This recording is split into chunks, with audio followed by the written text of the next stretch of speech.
midnight at the magnificent European castle of Count Pedestrian III, and a clandestine meeting is taking place.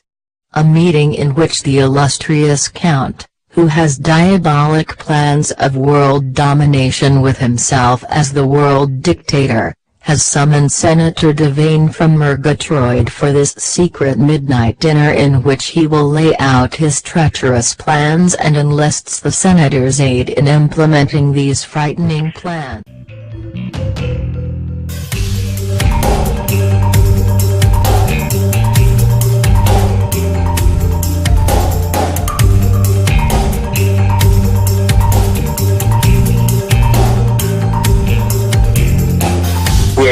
Well, good evening,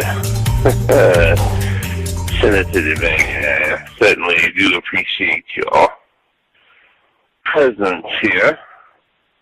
As you know, I require your services back in the States, and I will continue to reward you generously, even more generously when my final plan of global domination goes into place.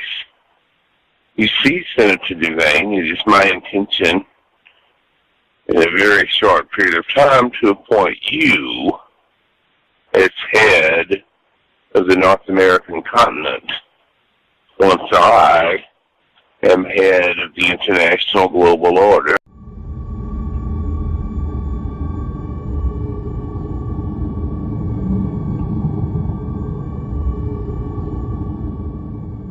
First, we must tie up some loose ends.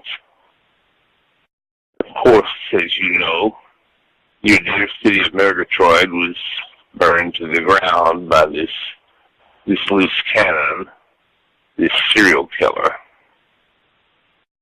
Unbeknownst to you, Senator Devane, this serial killer has fled back through time. Yes. Time travel exists.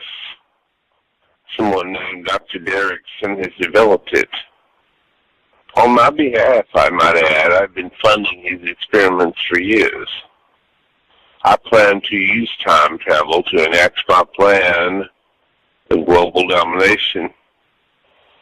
And this will be much to your benefit, Senator Devane. One of the loose ends that has to be taken care of course, is this serial killer who's now bouncing around through time. You see, our dear Lieutenant Skitters, and I intend for you to take care of him, of course, also, the same way that you had our dear Senator Quint taken care of.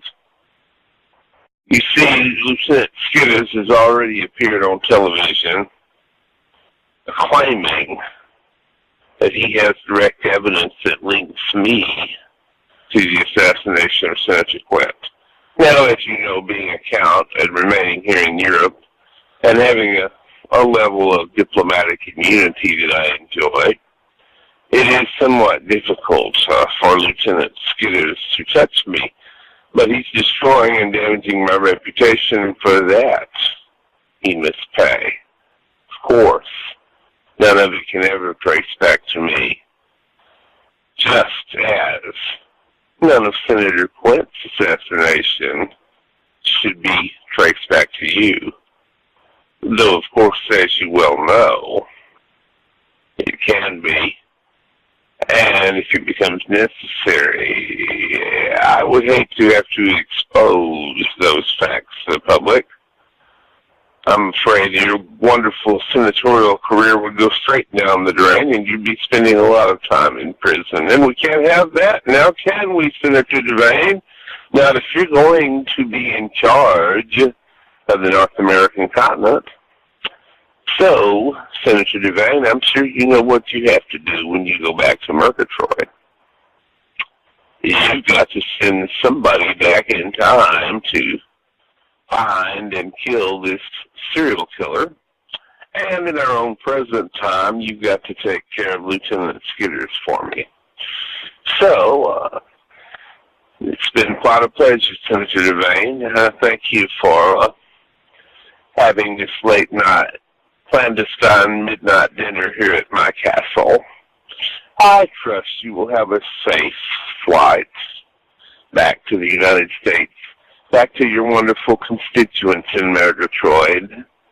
And yes, I will see that handsome funding continues to pour into your campaign and toward the rebuilding of Murgatroyd.